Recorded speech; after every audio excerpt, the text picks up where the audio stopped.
কথা বলছেন এখন, তাদের আমি বলি, আপনারা তো ছিলেন 34 বছর, স্বাস্থ্য কেন্দ্রগুলোতে জীবন্ত জমালয় হয়ে গিয়েছিল।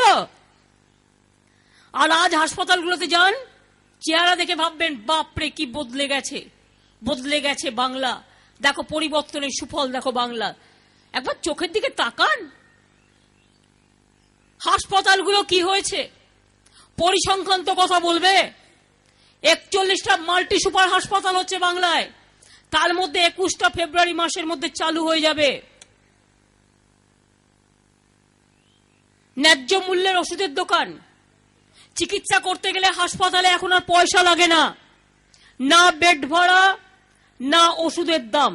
বিনা পয়সায় চিকিৎসা করে দিয়েছে আমাদের সরকার, কোথাও যা পৃথিবীতে নেই। Health for all. এছাড়াও বাইরে যারা ওষুধ কেনেন, ন্যায্য মূল্যের ওষুধের দোকান থেকে কিনলে 70 থেকে 48 টাকা পর্যন্ত, 48% পর্যন্ত কনসেশনে কেনেন। ন্যায্য মূল্যের ডায়াগনস্টিক সেন্টার করে দিয়েছি আমরা।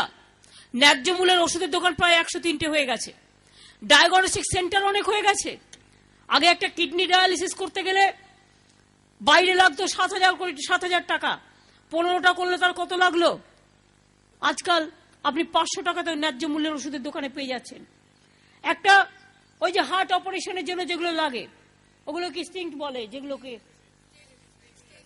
স্টেন্ট যেগুলোকে বলে, সেইগুলো আগে বাইরে কিনতে গেলে 1.5 লক্ষ টাকা লাগতো। এখন সেগুলো ন্যায্য মূল্যের ওষুধের দোকানে 25-30 হাজার টাকা, ইভেন প্রাইভেটে যারা ট্রিটমেন্ট করেন তারাও পেতে পারেন।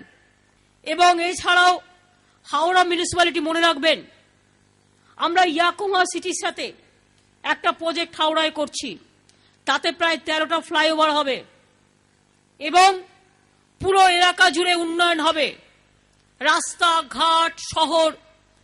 এটা জাপানের ইয়াকোহামা সিটির সাথে হচ্ছে, হাওড়া বদলে যাবে। আর 2, জার্মান গভর্নমেন্টের সাথেও একটা চুক্তি করে তারা প্রায় 3,400 কোটি টাকার নানা রকম প্রজেক্ট করছেন ওয়েস্ট ম্যানেজমেন্টের বা নানা রকম ব্যাপারে, যেগুলো হচ্ছে বর্জ্য পরিষ্কার করা। এরকম অনেক কাজ হচ্ছে যারা চোখে দেখতে পাচ্ছে না, অথবা না দেখেও না দেখার ভান করছে, তাদের বলি একটু চোখে তাকিয়ে দেখুন, একটু তাকিয়ে দেখুন, একটু ভাবুন। স্বাধীনতার পর 66 বছরে কি হয়েছে, you just compare within this 4 years. Even 34 বছরও ফরগেট। বিধানচন্দ্র রায়ের সময় কিছু পরিকল্পনা হয়েছিল, নতুন দেশ স্বাধীন হয়েছিল। বলতে পারবেন বিধানচন্দ্র রায়ের সময় একটা কল্যাণী হয়েছিল, একটা ট্রান্সপোর্ট হয়েছিল, বা একটা মাদার ডেয়ারি হয়েছিল। 34 বছরে বলতে পারবেন কি হয়েছিল নরকঙ্কাল ছাড়া? কি হয়েছিল বলতে পারবেন হাসপাতালগুলো জীবন্ত জমালয়ে পরিণত হওয়া ছাড়া? রোজ কৃষকের